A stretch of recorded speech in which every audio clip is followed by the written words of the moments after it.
Bonsoir à tous, bienvenue dans cette édition. À la une de l'actualité toulousaine de ce mercredi 18 septembre, l'ex-dirigeant de Spanghero écroué, le comité de défense des victimes d'AZF absent de la cérémonie officielle du 21 septembre. Le bilan touristique toulousain de cet été, plutôt satisfaisant, vous le verrez. Et puis notre invitée du jour, Anne-Marie Guignard, auteure de La Revanche des nuls en orthographe, nous donnera quelques astuces pour être un as en dictée. Bonsoir. Bonsoir. Mais tout d'abord, le déplacement de Jean-François Copé à Toulouse, venu soutenir Jean-Luc Moudenc. Il a rencontré les étudiants de Subdeco cet après-midi. Il sera en meeting dans quelques minutes au phare à Tournefeuille. Jean-Marc Lucas, vous êtes actuellement sur place. Alors, quelle est la température à 10-15 minutes du meeting? De quoi parle-t-on dans les allées? La bijouterie de Nice, les propos de François Fillon?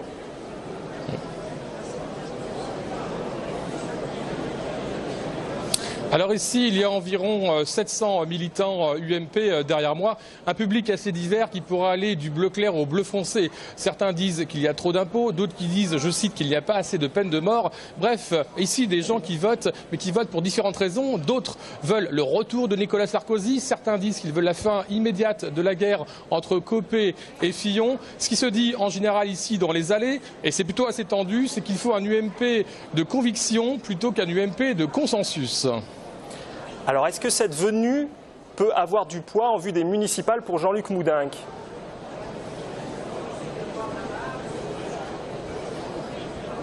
Alors, beaucoup de cadres de l'UMP sont déjà venus à Toulouse ou en Haute-Garonne. Il y a eu Laurent Wauquiez, il y a eu Nathalie Kosciusko-Morizet, il y a eu Henri Guénaud. Ici, évidemment, Jean-François Copé donne son soutien à Jean-Luc Moudenc. Souvenez-vous, lors des législatives, Jean-François Copé avait dit « Toulouse doit être un territoire de reconquête ».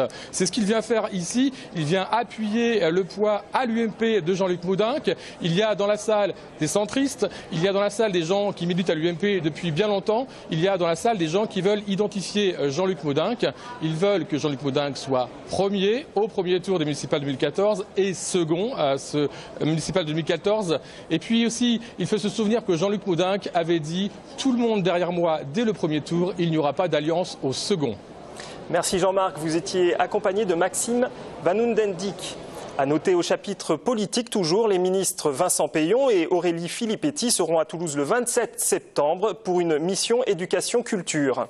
Sans transition, suite à une garde à vue en fin de semaine dernière, Jacques Poujol, l'ex-dirigeant de Spanghero, a été placé en détention provisoire. Les détails avec Jean-Marc Lucas. L'ancien dirigeant de l'entreprise Spanghero, lié au scandale de la viande de cheval, a été écroué hier suite à sa mise en examen vendredi 13 septembre pour escroquerie en bande organisée, tromperie sur une marchandise entraînant un danger pour la santé de l'homme et de l'animal, ou encore faux et usage de faux. Depuis juillet dernier, rebaptisée la Lauragaise, l'entreprise de Castelnaudary a du mal à repartir. Le nouveau patron, Laurent Spanghero donc, et ses deux associés se sont engagés à reprendre 90 emplois sur les 360 existants auparavant. Samedi, nous serons le 21 septembre. 12 ans après la catastrophe d'AZF, les associations et les institutions ont du mal à se fédérer autour d'un hommage commun. L'année dernière, par exemple, comme vous le voyez sur ces images, c'est l'association des sinistrés du 21 septembre qui avait boycotté la cérémonie sur le site de l'ex-usine. Cette année, on l'a appris aujourd'hui, le président emblématique du comité de défense des victimes d'AZF, Guy Fourest, ne participera pas aux commémorations officielles. Il regrette amèrement le déménagement de la stèle de la route de Seyss, régulièrement dégradée. Un événement qui, selon lui, a terni ses relations avec les pouvoirs publics. L'heure du bilan touristique a sonné, événements en plein air, visite, parc à thème. Quels sont les sites toulousains qui ont le plus attiré les estivants? Élément de réponse avec Pascal Solaire. Record de fréquentation cet été à la Cité de l'Espace avec 3721 visiteurs en un seul jour pour le jeudi 8 août. Sur les 2 mois de juillet-août, le parc a enregistré une fréquentation en hausse de 7% par rapport à 2012 avec 75 700 visiteurs. Autre record à Toulouse-Plage, installé sur 5 sites cette année en bord de Garonne, plus de 350 000 visiteurs, c'est 45 000 de plus qu'en 2012. Les visites des usines d'assemblage de la 380, le muséum d'histoire naturelle, l'ensemble conventuel des Jacobins et les séances estivales de cinéma en plein air à la Cinémathèque ont accueilli également davantage de visiteurs cet été. À l'office de tourisme, la clientèle internationale a été plus nombreuse que la clientèle française, avec notamment un retour significatif des Espagnols, plus 11 points. C'est la première clientèle étrangère à Toulouse, soit environ un visiteur sur 5. Les Anglais et les Allemands complètent le podium. Du côté des hôteliers, la situation a été relativement bonne, voire même excellente pour juillet dans les établissements haut de gamme avec 15% d'augmentation. Enfin, selon les premières tendances observées sur le mois d'août 2013, ce dernier devrait être tout aussi satisfaisant pour les hôteliers. Sophie, est-ce que vous connaissez le prix d'un Paris-New York ? Bonsoir Jérôme. Je dirais au départ de Paris aux alentours de 500 €, non? C'est à peu près ça. En fait, c'est 420 € pour les prochaines vacances. Mais Toulouse-New York d'une traite pourrait devenir une réalité d'ici 2 à 3 ans. C'est en tout cas le souhait de l'aéroport qui agite le landerneau des réseaux sociaux depuis quelques jours pour appuyer le dossier. Ses dirigeants négocient actuellement avec plusieurs compagnies aériennes. En bref, après la suppression de 5600 postes depuis juin 2011, Air France compte supprimer 2800 postes supplémentaires. Le groupe était en comité exceptionnel d'entreprise aujourd'hui à Paris. Nous reviendrons plus largement sur ce sujet dans notre édition de demain. Comment écrivez-vous Gymkhana, Sophie ? Qu'est-ce que c'est que ce mot? J'essaie d'écrire gin tonic par contre si vous voulez. Oui, l'orthographe français réserve bien des surprises et des pièges qui ne sont pas toujours aisés à éviter. On va en parler avec notre invitée de ce soir. Oui, il s'agit d'Anne-Marie Guignard. Bonsoir. Bonsoir. Merci d'être sur ce plateau. Vous étiez donc à Toulouse aujourd'hui pour dédicacer votre dernier ouvrage qui est pour les enfants et qui s'intitule Hugo et les rois être et avoir. On va en reparler dans un instant. Mais avant ça, on reste dans cette thématique de rentrée puisqu'on va parler d'orthographe. Vous savez quel est le mal du siècle? Ce n'est pas le mal du dos finalement, c'est l'orthographe et notamment en France. Alors on a fait un petit sondage, vous allez voir, assez intéressant. On est allé tester les Toulousains et leur pratique de l'orthographe. On leur a demandé d'épeler un certain nombre de mots. Vous allez voir, c'est assez étonnant. Est-ce que vous pouvez m'épeler le nom coordonné? Coordonnées. Je dirais un C, 2 O, R, D, O, 2 N et E. C, 2 O, R, D, O, N, E, E. S, puisqu'ils sont au pluriel. Oui, mais au pluriel, il y a 2 N, madame. C, 2 O, D, O, N et E. 2 N. 2 N, bon. Coccyx. Coccyx. Alors, attendez, je ne sais plus maintenant. CO, 2 C, Y, S. X. Coccyx, comment ça s'écrit? CO. Coccyx. SCI2SE. CO2CYS. CO2C-YX. Attribut. 2 T. Et ensuite? Un T au bout. Bravo. A, 2 T, R, I, B, U. Le verbe appeler. A, 2 P, E, L, E, R. C-O-R-D-O-O-N-E. C-O-O-R-D-O-2-N-E-E-S. Voilà. Donc il va falloir bûcher encore. Hein. Oui, bah oui. Une réaction à ce qu'on vient de voir, Anne-Marie Guignard? Oui, c'est mon étonnant. quotidien. Oui, mais voilà, c'est la vérité, c'est compliqué. Puis épeler, c'est pas facile. C'est vrai, devant une caméra encore moins. Et encore moins. Où faut-il aller chercher finalement notre intolérance à l'orthographe en France? C'est une langue qui est compliquée, l'a dit le jeune homme dans le reportage, mais tout de même. Oui, mais écoutez, le problème de l'orthographe française et de la grammaire qui va avec, c'est vrai que c'est une langue difficile, nous c'est une langue latine, on n'est pas encore dans la simplification de la langue française, donc hélicoptère prend encore un H jusqu'à preuve du contraire, et ça c'est ce qu'on appelle le lexique visuel, c'est les mots qu'on a photographiés petits qui sont stockés dans notre mémoire quelque part, et quand on écrit souvent d'ailleurs, quand on hésite sur un doublement de consonne, vous voyez quand ils épelaient la N, 2 N, ils ne sont pas trop sûrs. Bon, bien, avec la main c'est tout simple, on va hésiter 30 secondes, même pas, et on fait un petit trait et on se dit bon, il y a un problème là. Le français, on a l'impression que ça n'est pas logique, contrairement à l'anglais par exemple, qui est très simple. Alors, moi, ma méthode Il y a est rien de logique. logique. Et justement, ce qui m'a gênée dans l'apprentissage, c'est tout simplement que moi, je ne trouvais pas ça logique, compliqué, codifié, Voilà. COD, COI. Maintenant, on a même un COS. Donc, vous voyez, ça devient de pire en pire. Et puis, les fondamentaux ne sont pas là. C'est ça. Et quand on n'a pas accès aux mots, on n'a accès à rien. Alors, vous avez édité un ouvrage qui s'appelle La revanche des nuls en orthographe, dans lequel vous donnez des trucs. Par exemple, comment écrire vieille? Eh bien, 2 I, on peut s'en souvenir parce qu'une vieille dame marche avec 2 cannes. Voilà. Alors, après, on vérifie avec le féminin à la fin. Et puis, le vieil homme, c'est la même chose. Il a besoin de 2 cannes qui encadrent le E. Donc, les I sont symboliques. Ça, c'est ce qu'on appelle les moyens mnémotechniques. Ouais. Donc ça peut aider à réancrer du capital mot pour une norme d'âge. Un enfant qui sort de classe de CM2, il devrait être capable d'écrire 8000 mots sans se tromper et 18 000 à la sortie de 3e. Et ça ne bougera quasiment plus jusqu'à la terminale. Je peux vous assurer qu'on est très très loin du compte. Est-ce que les textos ont abîmé un petit peu la langue française comme on peut l'entendre parfois? Alors, les textos, on va dire que bon, c'est le langage des jeunes. C'est un langage intuitif, hein, bien souvent. Ah oui, oui, et même on est parfois obligé de les lire à haute voix. Bon, je pense que ce n'est pas la cause d'une dysorthographie réelle et certaine sur le territoire français. En revanche, ça n'arrange rien. Ceci dit, les jeunes qui sont en devoir à l'école, ils ne sont pas en train d'écrire en langage texto quand même. Alors justement, le ministère de l'Éducation nationale a proposé la même dictée aux élèves de CM2 en 87 et en 2007. Le résultat est effarant. Pourcentage d'élèves faisant plus de 15 erreurs, il était de 26% en 87, il est de 46%, il était en 2007 de 46%. Selon ce collectif Sauver les lettres, 2 lycéens sur 3 ne maîtrisent même pas l'orthographe de base. C'est vraiment alarmant. Oui, de toute façon... C'est triste en fait. Alors, moi je suis là pour livrer, j'ai envie de dire, un message d'espoir, mais oui, la situation est gravissime. Gravissime parce que actuellement on fabrique des enfants à l'école qui auront un non-accès aux mots. Ça c'est grave.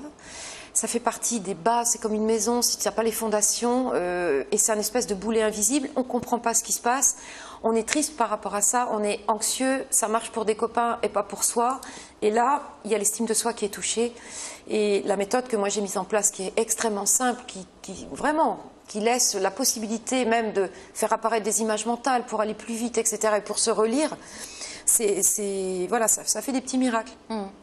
On fait des livres en fait pour les nuls. Surtout, on a l'impression aujourd'hui. Oui, c'est vrai que ça existe. Le jardinage pour les nuls, l'orthographe pour les nuls. Oui, alors moi c'est plutôt une revanche. Moi j'étais une dysorthographique sévère. On va y revenir à ça. Oui, il faut la simplifier cette grammaire. Et puis peut-être avant d'aller chercher si c'est un COD ou un COI, je pense que la base c'est 1, j'apprends à lire et on ne confond pas. 2, j'apprends à écrire. On ne mélange pas tout ça et on ne met surtout pas un crayon dans la main trop tôt chez un jeune enfant dont la mémoire serait une mémoire kinesthésique. Parce que derrière, il va appeler, par exemple, s'il commence avec un P et qu'il a ancré ce mot-là, c'est fichu. Alors, vous le disiez, votre bataille a un traumatisme, celui de la dictée. Alors justement, on est allé sonder encore une fois les Toulousains pour savoir quels souvenirs gardent-ils des dictées d'enfants, bons ou mauvais souvenirs. On regarde. Super. De bons. Vous étiez bonne en orthographe? Pas trop, mais après, on y arrive quand même. Hein. Ah oui, j'étais nul en dictée. Ça va mieux maintenant l'orthographe? À peu près. Je pense que j'avais des facilités en orthographe. Je trouvais ça quand même assez amusant. J'étais pas spécialement douée en orthographe, je crois pas, mais c'était pas un cauchemar non plus. Beaucoup de difficultés.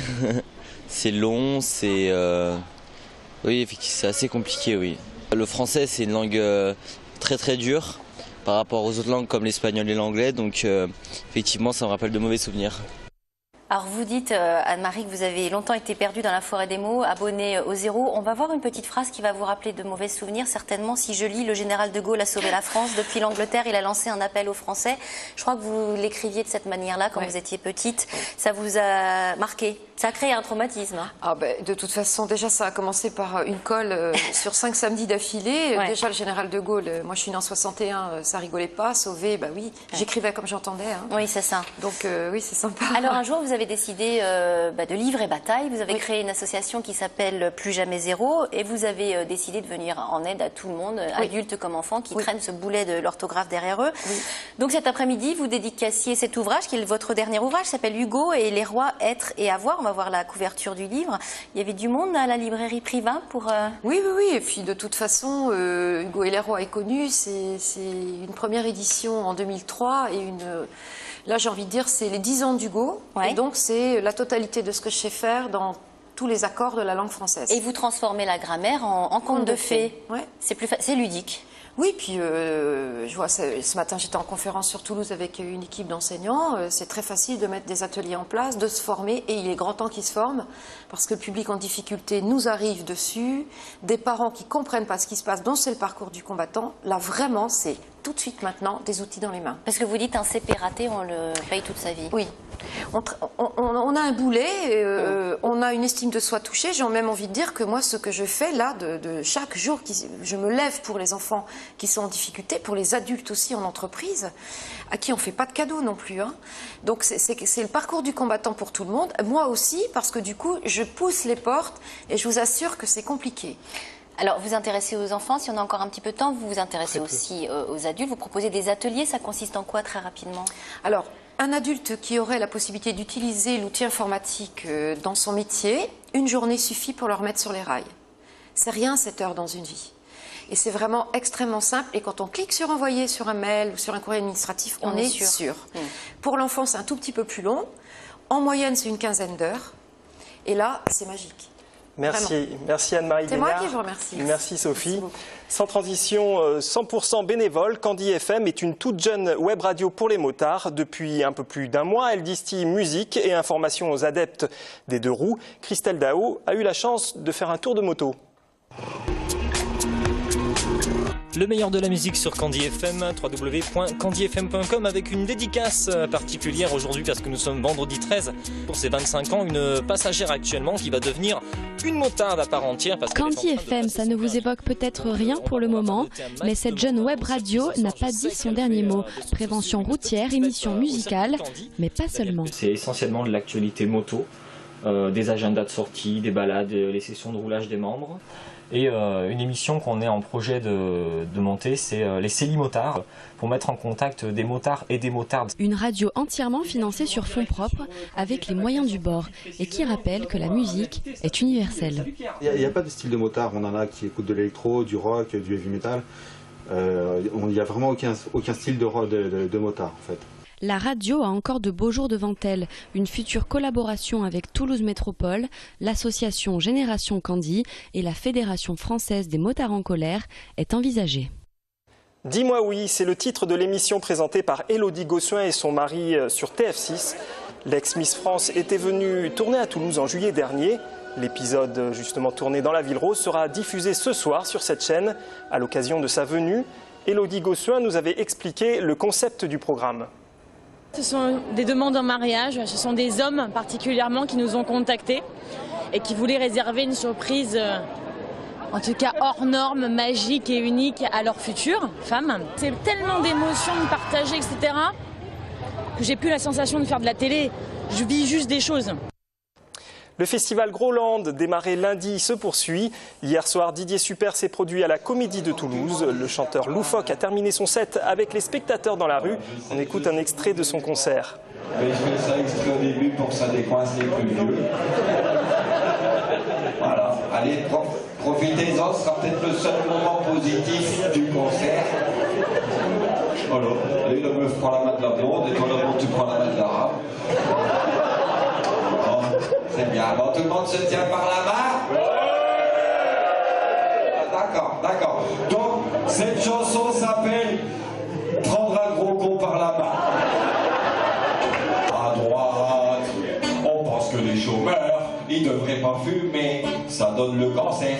Et le cancer, il faut l'interdire à ceux qui peuvent pas se payer eux-mêmes leur chimio. Toujours dans le cadre de ce festival, ce soir au Cri de la Mouette, une soirée punk est organisée. Le chanteur Corbier, et oui, ça ne nous rajeunit pas, sera quant à lui à la Comédie de Toulouse. Merci Sophie, merci Anne-Marie Gagnard. On peut rappeler peut-être l'adresse de vos deux sites? Oui, alors adulte, www.défi comme un défi sans accent, le chiffre 9 collé.fr, www.plusjamais0 tout attaché 0 Z et RO mais sans accent.fr. Adultes et enfants, et ils seront les bienvenus et on va les sortir de là. Merci. Prochaine édition de votre journal demain 19h. Vous aurez le plaisir de retrouver Marie Larpent à cette même place. Bonne soirée.